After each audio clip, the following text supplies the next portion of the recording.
El libro del profeta Isaías.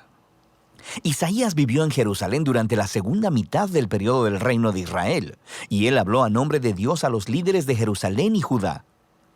Primero que nada, él habló un mensaje sobre el juicio de Dios.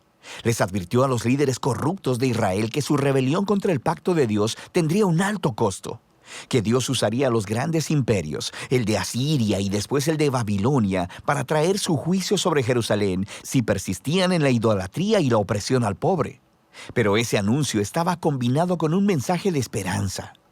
Isaías creía profundamente que Dios cumpliría un día todas sus promesas del pacto, que Dios enviaría a un rey del linaje de David para establecer el reino de Dios. Recuerda 2 de Samuel 7. Que él guiaría a Israel a la obediencia a todas las leyes del pacto que se hicieron en el monte Sinaí. Recuerda Éxodo capítulo 19. Y todo esto sería para que la bendición y la salvación de Dios fluyeran hacia todas las naciones, como Dios le prometió a Abraham en Génesis capítulo 12. Y esta es la esperanza que movió a Isaías a levantar la voz contra la corrupción y la idolatría de Israel en su tiempo. Ahora, el libro tiene un diseño literario bastante complejo, pero hay una manera sencilla de ver cómo encaja todo junto. Los capítulos del 1 al 39 contienen 3 grandes secciones que desarrollan la advertencia de juicio de Isaías a Israel. Y todo culmina en un evento señalado al final del capítulo 39, la caída de Jerusalén y el exilio del pueblo en Babilonia. Pero en los capítulos del 1 al 39 también hay un mensaje de esperanza, de que después del exilio, todas las promesas del pacto de Dios se cumplirían. Y en los capítulos del 40 al 66 retoman esa promesa de esperanza y la desarrollan más. En este video solo nos enfocaremos en los capítulos 1 al 39. La primera sección principal se enfoca en la visión de juicio y de esperanza de Isaías para Jerusalén. Y comienza conforme Isaías acusa a los líderes de la ciudad de rebeldía contra el pacto, idolatría e injusticia. Y Dios dice que Él juzgará a la ciudad enviando a las naciones a conquistar a Israel. Isaías dice que esto será como un fuego purificador que acabará con todo lo que es indigno en Israel para crear una nueva Jerusalén que esté poblada por un remanente que se ha arrepentido y regresado a Dios. E Isaías dice que entonces será cuando el reino de Dios vendrá y todas las naciones vendrán al templo en Jerusalén y aprenderán de la justicia de Dios, produciendo un tiempo de paz universal y armonía. Ahora, esta narrativa básica del juicio sobre la vieja Jerusalén, purificándola en una nueva Jerusalén, será repetida una y otra vez a lo largo del libro, siendo cada vez más detallada. Entonces, en el centro de esta sección tenemos la gran visión de Isaías. Dios sentado en su trono en el templo, y Él está rodeado por estas criaturas celestiales que están exclamando que Dios es santo, santo, santo. E Isaías de repente se da cuenta de lo corruptos que son él y su pueblo, Israel. Y él está convencido de que va a ser destruido por la santidad de Dios, pero no es así.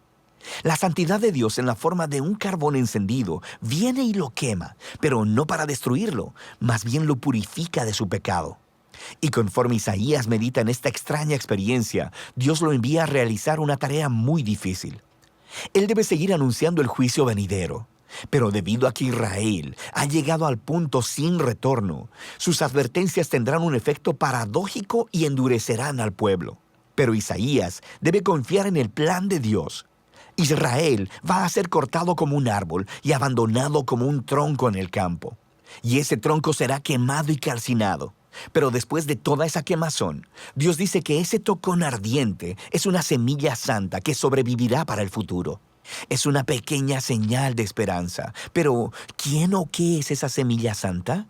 El resto de la sección ofrece una respuesta. Isaías confronta a Acaz, un descendiente de David y rey de Jerusalén, y anuncia su caída. Dios dice que es el gran imperio de Asiria quien primero derribará a Jerusalén y devastará la tierra, pero hay esperanza. Por la promesa de Dios a David, después de esta destrucción, Él enviará un nuevo rey llamado Emanuel, que significa Dios con nosotros. Y el reino de Emanuel liberará al pueblo de Dios de los imperios violentos y opresores.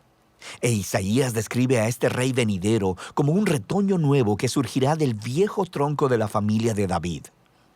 Y este rey es la semilla santa del capítulo 6.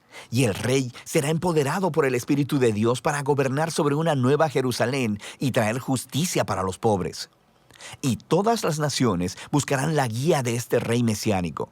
Su reino transformará toda la creación trayendo paz.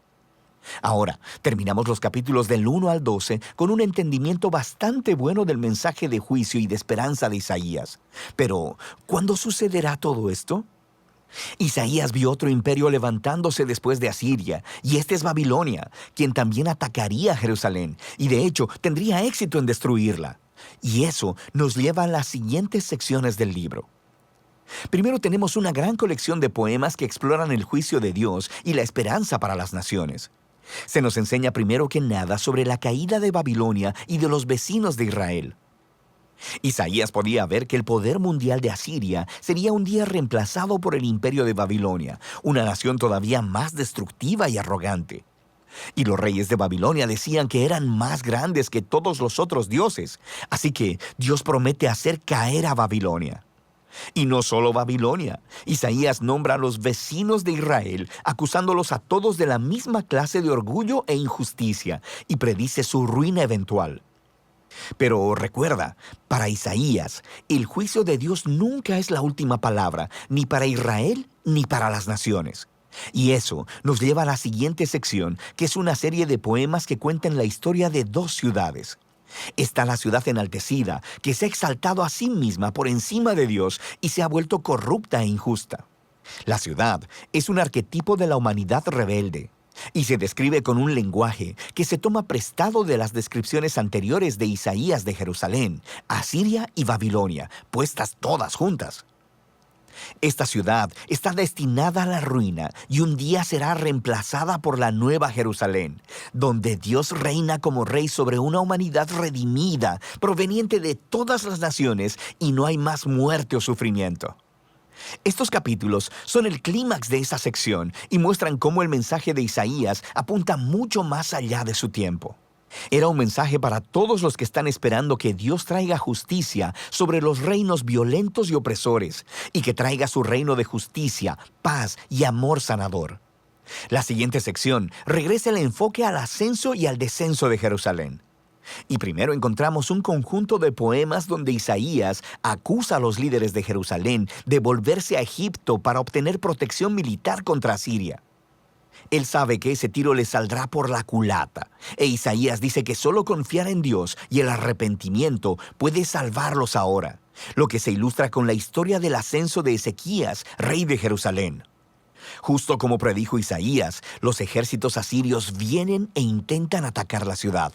Así que Ezequías se humilla delante de Dios y ora por liberación divina, y la ciudad es salvada milagrosamente de un día para otro.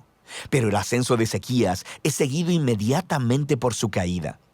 Él recibe a una delegación de Babilonia e intenta impresionarlos al mostrarles los tesoros, el templo y los palacios de Jerusalén. Es claramente un esfuerzo para hacer otra alianza política para recibir protección. Isaías se entera y confronta a Ezequías por su necedad. Él predice que este aliado un día lo traicionará y regresará como enemigo para conquistar Jerusalén. Y sabemos por Segunda de Reyes, capítulo 24 y 25, que Isaías tenía razón. Más de 100 años después, Babilonia traicionaría a Jerusalén, vendría y destruiría la ciudad, su templo, y llevaría a los israelitas en exilio a Babilonia. Y así, todas las advertencias de juicio divino de Isaías, en los capítulos del 1 al 39, llevan hasta este momento. Se demuestra que él es un verdadero profeta, porque todo sucedió como él dijo. Pero recuerda que el propósito del juicio de Dios era purificar Jerusalén y traer la semilla santa y el reino mesiánico sobre todas las naciones. Y esa es la esperanza que se explora en la siguiente parte del libro. Pero por ahora, de eso tratan los capítulos 1 al 39 de Isaías.